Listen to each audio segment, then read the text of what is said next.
ಮತ್ತೆ ಈಗ ಡಿಸೈಡ್ ಮಾಡ್ತವೆ ಏನ್ ಕೆಲಸ ಆಗ್ಬೇಕು ನಮ್ಮಲ್ಲಿ. ಈಗೆಲ್ಲ ಕೇಂದ್ರನೇ ಡಿಸೈಡ್ ಮಾಡೋದು. ಅಂದ್ರೆ ನೀವು ಗ್ರಾಮ ಪಂಚಾಯತ್ ರಾಜ್ಯ ವ್ಯವಸ್ಥೆಗೂ ಕೂಡ ನೀವು ಡಿಸೆಂಟ್ರಲೈಸ್ ಸೆಂಟ್ರಲೈಸ್ ಮಾಡ್ಕೊಂಡು ಬರ್ತಾ ಇದ್ದಾರೆ. ಅವರೇ ನಿರ್ದಿಷ್ಟವಾಗಿ ಎಲ್ಲಿ ಕೆಲಸ ಆಗಬೇಕು, ಎಷ್ಟು ದಿನ ಆಗಬೇಕು, ಎಷ್ಟು ಜನರಿಗೆ ಕೊಡಬೇಕು ಅಂತ ನೀವು ಸೆಂಟ್ರಲ್ ಅವರೇ ಎಲ್ಲ ಮಾಡೋದಿತ್ತಂದ್ರೆ ನಮ್ಮ ಪಂಚಾಯತ್ ರಾಜ್ ವ್ಯವಸ್ಥೆ ಯಾಕೆ ಬೇಕು? ಮೇಡಮ್, ಬಿಜೆಪಿಗೆ ಈ ದೇಶದ ಐಡಿಯಾನೇ ಅರ್ಥ ಆಗಿಲ್ಲ. ಭಾರತ ಅಂದ್ರೆ ಏನು ಅಂತಾನೆ ಅರ್ಥ ಆಗಿಲ್ಲ. ಭಾರತ ಅಂದ್ರೆ ರಾಜ್ಯಗಳಿಂದ ಆಗಿರುವಂತಹ ಒಂದು ದೇಶ. ಇದನ್ನು ಇವರು ಅರ್ಥನೇ ಮಾಡ್ಕೊಂಡಿಲ್ಲ. ಮನ್ನರೇಗಾ ಯೋಜನೆ ತಗೊಂಡ್ ಬಂದಾಗ 2005ರಲ್ಲಿ ಅದನ್ನ ತಗೊಂಡ್ ಬಂದಾಗ ಅದು ಫಸ್ಟ್ ಮಹಾತ್ಮ ಗಾಂಧಿ ಅವ್ರ ಹೆಸರು ಏನಕ್ಕೆ ಇಟ್ಟಿದ್ದು ಅಂತ ಹೇಳಿದ್ರೆ ಅವ್ರ ಕಲ್ಪನೆ ಅದನ್ನ ಅವ್ರಿಗೋಸ್ಕರ ಒಂದು ಗ್ರಾಮಗಳ ಸಬಲ ಆಗ್ಲಿ ಅಂತ ಇವರು ಆ ನೋಟಿಫಿಕೇಶನ್ ತಗೊಬಂದು ಕೇಂದ್ರ ಸರ್ಕಾರ ಅದಕ್ಕೆ ನೋಟಿಫಿಕೇಶನ್ ಮಾಡಿರುವಂಥ ಯೋಜನೆಗಳಿಗೆ ಮಾತ್ರ ನೀವು ಅನುದಾನ ಯೋಜನೆಗಳನ್ನು ಮಾತ್ರ ಕೈಗೆತ್ಕೋತೀವಿ ಅಂದರೆ ಅದು ಆ ಐಡಿಯಾನೇ ಹಾಳು ಮಾಡ್ದಂಗೆ ಆಗುತ್ತೆ.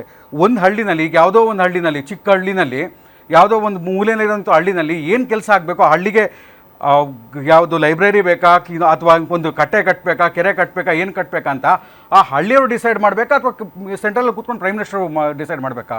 ಈಗ ಕಳೆದ ವಾರದಲ್ಲೇ 3 ಜನ ಯುವಕರು ಆತ್ಮಹತ್ಯೆ ಮಾಡ್ಕೊಂಡ್ರು. 26, 30, 32 ವರ್ಷದವರು. ಅದಕ್ಕೆ ಕಾರಣ ಯಾರ್ರಿ? ರಾಜ್ಯ ಸರ್ಕಾರ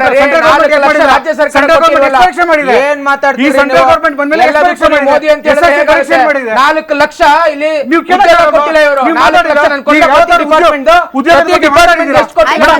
ಪರಿಸ್ಥಿತಿ ಹೆಂಗೆ ಬಂದಿದೆ ಅಂದ್ರೆ ಮೋದಿ ಅಂತ ಹೇಳುವಂತದ್ದಲ್ಲ. ಪರಿಸ್ಥಿತಿ ಹೆಂಗ್ ಬಂದಿದೆ ಅಂದ್ರೆ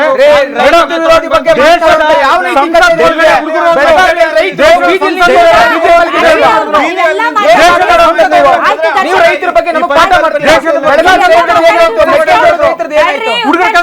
ಫಸ್ಟ್ ರೆಸ್ಪಾನ್ಸ್ ಆಯ್ತಲ್ಲ ಅಶ್ವಿನ್ ಅವ್ರದ್ದು ತಾಳ್ಬೇಕು. ನಾನು ಒಂದ್ ನಿಮಿಷ ಸಮಾಧಾನ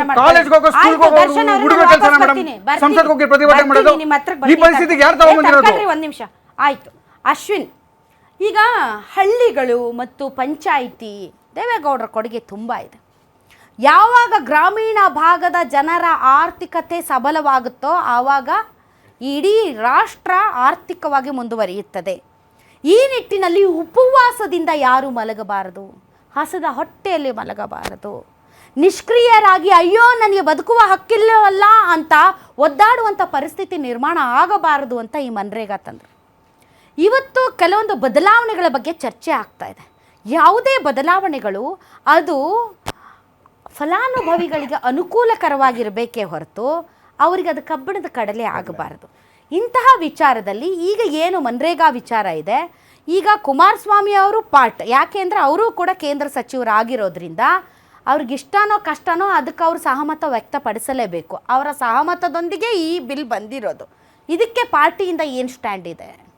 ಮೇಡಮ್, ಬದಲಾವಣೆ ತರಲಿಕ್ಕೆ ಕಾರಣಕರ್ತರು ಫೌಂಡೇಶನ್ ಸ್ಟೋನ್ ಹಾಕೊಟ್ಟಿದೆ ಕಾಂಗ್ರೆಸ್ ಅವರು, ಅದರಲ್ಲೇನು 2 ಮಾತಿಲ್ಲ. ಕಾಂಗ್ರೆಸ್ ಅವ್ರು ಮರ್ತೇ ಬಿಟ್ಟಿದ್ದಾರೆ. ನರೇಗಾ ವಿಚಾರ ಯಾರು ಮೇಡಮ್? 1970 ದಶಕದಲ್ಲಿ ದೇವರಾಜ್ ಅರಸ್ ಅವರು ಅವತ್ತೇ ಮುಖ್ಯಮಂತ್ರಿ ಆಗಿದ್ದಾಗ, MI ಗೋರ್ಪಡೆ ಅವರು ಆರ್ಥಿಕ ಸಚಿವರಾಗಿದ್ದಾಗ ಮುಖ್ಯಮಂತ್ರಿ ಸಲಹೆಗಾರರು ಪ್ರೊಫೆಸರ್ ನಂಜುಂಡಪ್ಪ ಅವರು ಇರ್ತಾರೆ.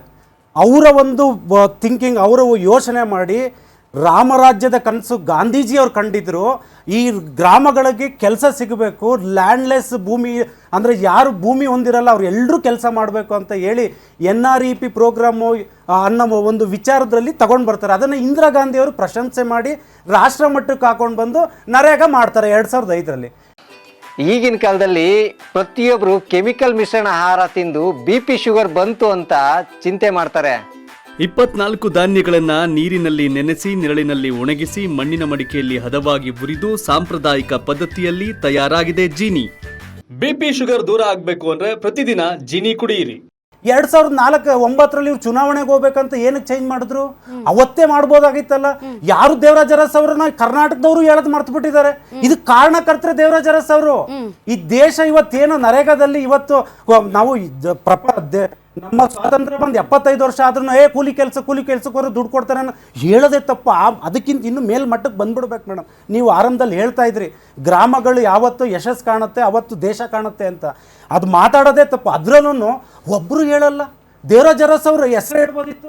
ವಿಕಸಿತ್ ಭಾರತ್ ಅಂತ ಹೇಳ್ತಾರೆ. ವಿಕಸಿತ್ ಭಾರತ್ಗೆ ನಮ್ಮ ಸಿದ್ದರಾಮಣ್ಣ ಅವರು ಒಂದ್ ನಿಮಿಷ ಕಮೆಂಟ್ ಆದ್ಮೇಲೆ ನೀವು ಆನ್ಸರ್ ಕೊಡಿ. ವಿಕಸಿತ್ ಭಾರತ್ಗೆ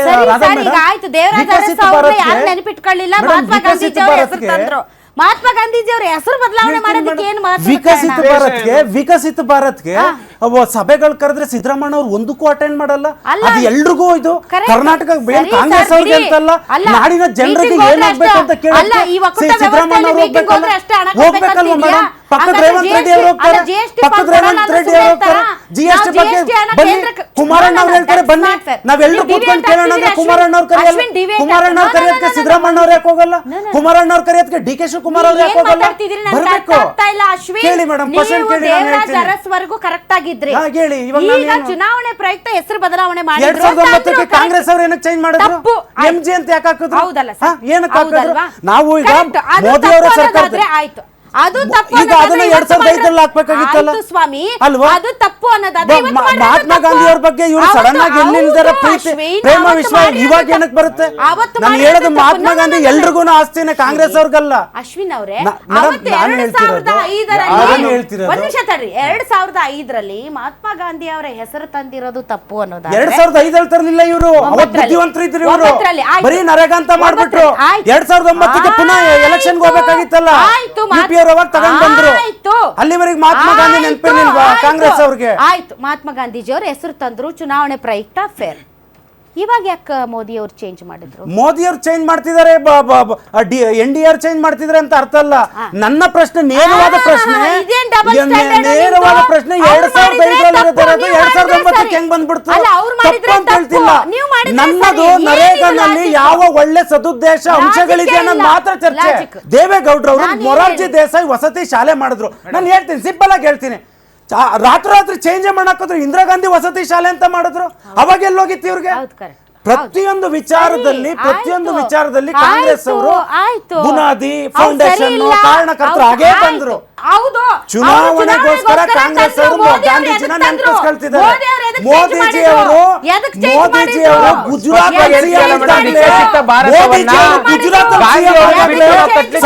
ಸಬರಮತಿ ಆಶ್ರಮ ಕಟ್ಟಂತ ವ್ಯಕ್ತಿ, ಅವ್ರ ಬಗ್ಗೆ ಮೋದಿಜಿ ಅವರು ಗುಜರಾತ್ ಅಲ್ಲಿ ಇದ್ದಾಗಲೇ ಗಾಂಧೀಜಿ ಅವ್ರ ಬಗ್ಗೆ ಅಪಾರವಾದಂತ ಪ್ರೀತಿ ವಿಶ್ವಾಸ ಕಾಂಗ್ರೆಸ್ ಅವರು ರಾತ್ರಿ ಮೇಡಮ್ ನನ್ನ ಪ್ರಶ್ನೆ ಈಗ ನನ್ನ ಪ್ರಶ್ನೆ ಇಲ್ಲ ಮೇಡಮ್ ನಂದು ಒಂದಿದೆಯಲ್ಲ ಕಾಂಗ್ರೆಸ್ ಅವ್ರಿಗೆ ನನ್ನ ಪ್ರಶ್ನೆನು ತಗೊಳ್ತಾನೆ ಇಲ್ಲ ಮೇಡಮ್. ನೀವು ಕಾಂಗ್ರೆಸ್ ಅವ್ರು ಕೇಳಿ, ನೀವು ದಯವಿಟ್ಟು ಕೇಳಿ. ಮತ್ತೆ 2005 2009ಕ್ಕೆ ಹೆಂಗ್ ಬಂತು? ಅವಾಗ ಅವ್ರು ಮಾಡಿದ್ದು ಸರಿ ಇತ್ತಾ?